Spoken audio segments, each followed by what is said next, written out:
Hey everyone, welcome back to another video. And today's update is a pretty big one because we officially have Beryl, and it's already a hurricane officially just announced by the National Hurricane Center at the newest 5 p.m. advisory that literally just came out a few minutes ago. It has sustained winds now of 75 miles per hour with a central pressure of 992 millibars. Now it is moving very quickly to the west at 22 miles per hour. And now the other two areas of interest that the National Hurricane Center are monitoring, the one behind Beryl, which is likely going to become our next tropical cyclone, believe it or not, has a low 30% chance of development of formation into a tropical cyclone over the next 2 days, and a high 70% chance of development over the next 7 days. So now this area, it says an area of low pressure located several hundred miles southwest of the Cabo Verde Islands is producing an area of disorganized showers and thunderstorms. Environmental conditions appear conducive for additional development of the system, and a tropical depression could form by the middle of next week, while it moves generally westward at 15 to 20 miles per hour across the eastern and central tropical Atlantic. Now, this other disturbance out over the Yucatan heading into the southwestern Gulf of Mexico, its chances of development have gone up to a medium chance of development over the next 2 to 7 days. National Hurricane Center says a broad area of low pressure is forecast to form over the Bay of Campeche tonight or early Sunday, where conditions appear generally conducive for further development. A tropical depression could form before the system moves inland again early next week over Mexico. Interests along the Gulf Coast of Mexico should monitor the progress of the system. Regardless of development, heavy rainfall associated with the area of low pressure will affect portions of Central America and Mexico through early next week. So we have, honestly, a good bit going on in the tropics right now. Of course, we're mostly going to focus on Beryl. So let's take a look at the newest forecast cone from the National Hurricane Center. And you can see they are forecasting it to become a major hurricane as it approaches the Windward Islands and crosses into the eastern Caribbean. And it's forecast to stay a major hurricane through Tuesday afternoon, most likely. And then it'll start to weaken, it seems, but remain a hurricane all throughout the Caribbean, going just south of Jamaica and heading towards the Yucatan towards the end of next week. But let's take a look at the general discussion for Beryl, so we can take a look exactly what are they forecasting their peak to be. And they have upped the forecast for Beryl to now becoming a 120 mile per hour category 3 major hurricane at peak intensity to 2 days from now on Monday and heading into Tuesday. So that is very, very interesting. And that will be just as it's making landfall and really impacting the Windward Islands and just these general islands heading into Monday and Tuesday. So we are really going to have to watch Beryl closely to see truly how strong it could become, because as of now, it is really strengthening quite rapidly and it will just continue to rapidly intensify as we continue through the weekend and into next week. So let's take a closer look at Beryl. And currently, you can see Tropical Tidbits doesn't have it officially yet as a hurricane. As you can see, it still says it's a tropical storm, but it is a hurricane now. And we'll take a look now at the current IR imagery loop, and you can see deep, strong convection is blowing up all around the center of Beryl with good outflow all around, really, and especially to its on its western side. And let's take a look at the visible high-res imagery for the storm, and you can see it is continuing to strengthen, and you can see deep convection continuing to blow up all around the center and just all around it. It has a very classic shrimp look to it, which really indicates that it is continuing to intensify at a rapid pace and has already met the National Hurricane Center's criteria for rapid intensification of at least 30 knots over a 24-hour period. So that is truly, truly impressive, and it will continue to do so for the next several days. Now, Aircraft Recon, I don't really know if, it looks like this one is heading towards Beryl and going to Beryl, but I know tomorrow they have a big day of 6 missions going on into Beryl, and then 4 additional missions going into that area of interest behind Beryl tomorrow. So big day for Recon tomorrow that will be taking a look at to see how strong they are finding Beryl in real time. So that will be very, very, very interesting to see what happens with that. Now let's take a look at the models to show exactly what they are forecasting Beryl to do. And let's take a look at the GFS model. And Beryl is just off screen here on the very side, right side of your screen. This is that area of interest that's moving over the Yucatan. Let's move this forward in time.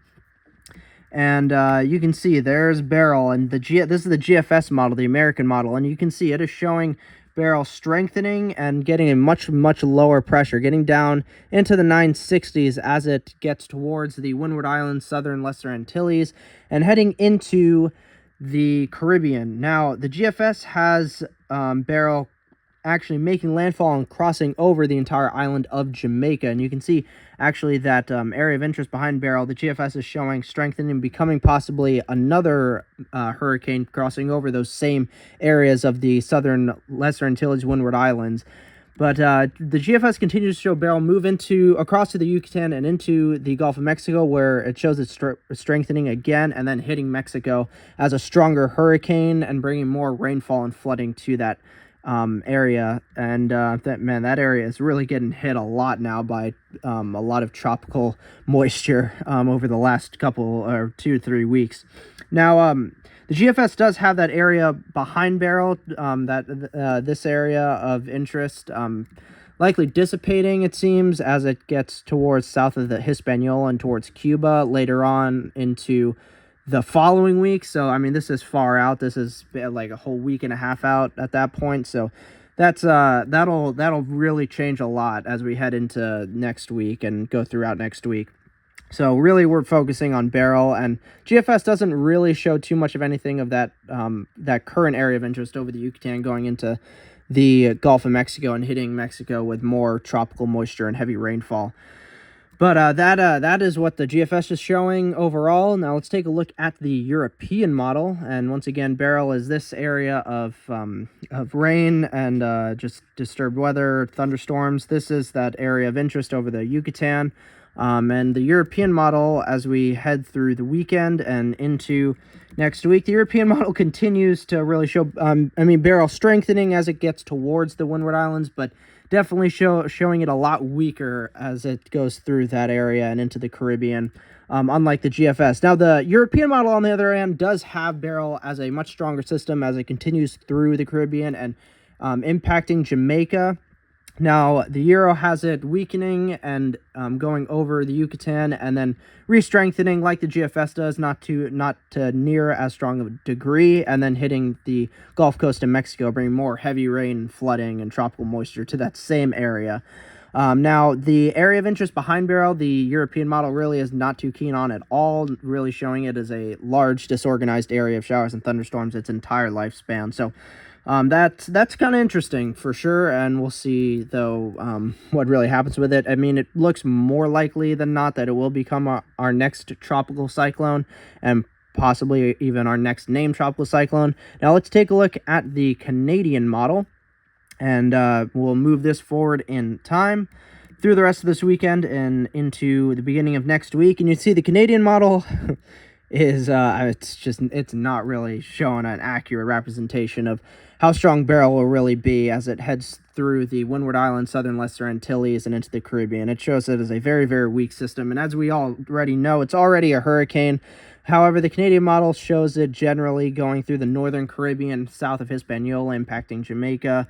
So it shows kind of the same general track the GFS and European model do show. However, it shows it as a much more disorganized, weaker system, which obviously we know as of right now is really not the case and really will not be the case as it continues to strengthen over the next few days. Now, that area of interest behind Beryl, the Canadian model shows as a much stronger system as it especially gets into the Caribbean and once again impacts Jamaica and heads into the Gulf of Mexico, and at the very end of the run, still 240 hours out. This is by Tuesday, July 9th, shows it making landfall towards the Louisiana-Texas border, but I mean, that's way far out, so let's not really take that all too seriously. However, it is showing that area behind Beryl as very likely our next tropical cyclone, next named tropical cyclone.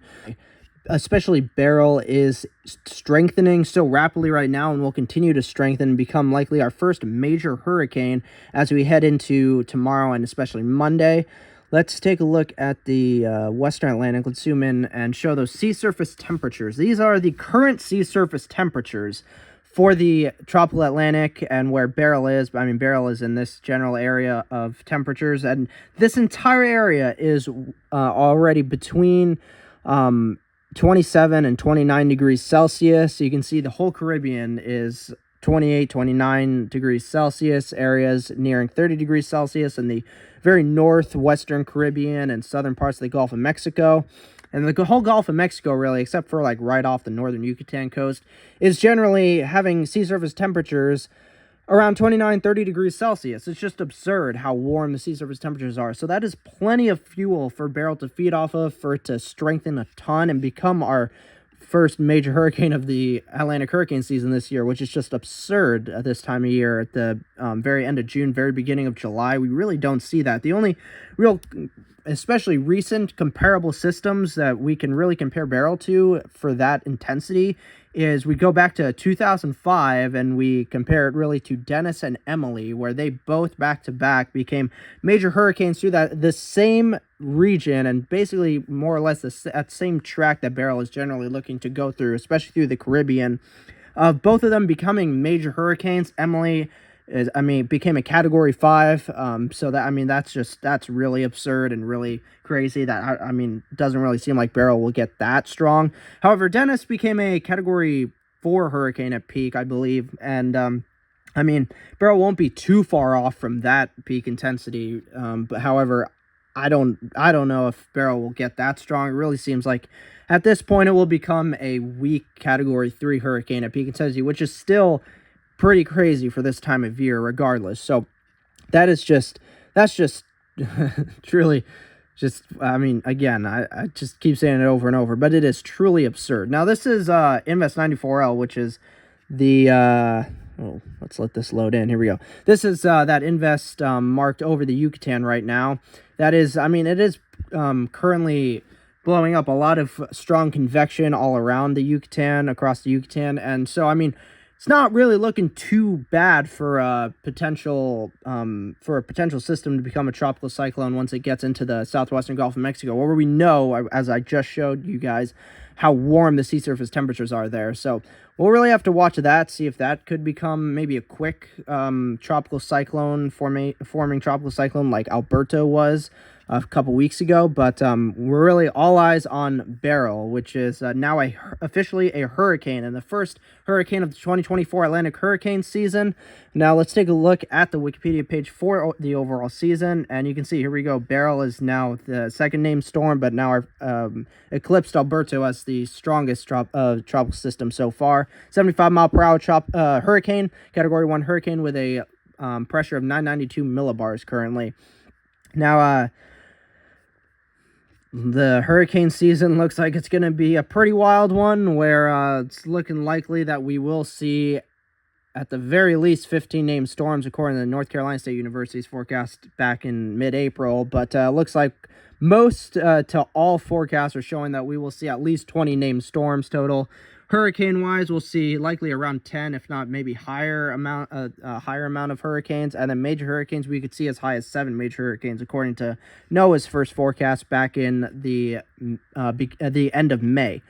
So again, we have Alberto already, and now we're tracking Beryl, the first hurricane of the 2024 Atlantic hurricane season, poised to become the first major hurricane of the 2024 Atlantic hurricane season as of now, as it especially unfortunately will be going through the Windward Islands, southern Lesser Antilles, and bringing major heavy rainfall, strong winds, and storm surge to that area as we get towards the beginning of next week on Monday and into Tuesday. So thank you guys so much for watching. This is a pretty crazy season already at this point. Hopefully you guys really found this informative, helpful.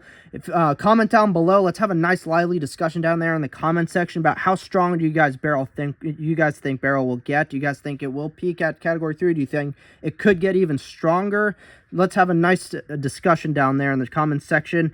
And like the video, subscribe to the channel for more content and more updates on Beryl as we continue through next week and the rest of the hurricane season for every other tropical cyclone that forms. And I will see you guys in the next video. Bye.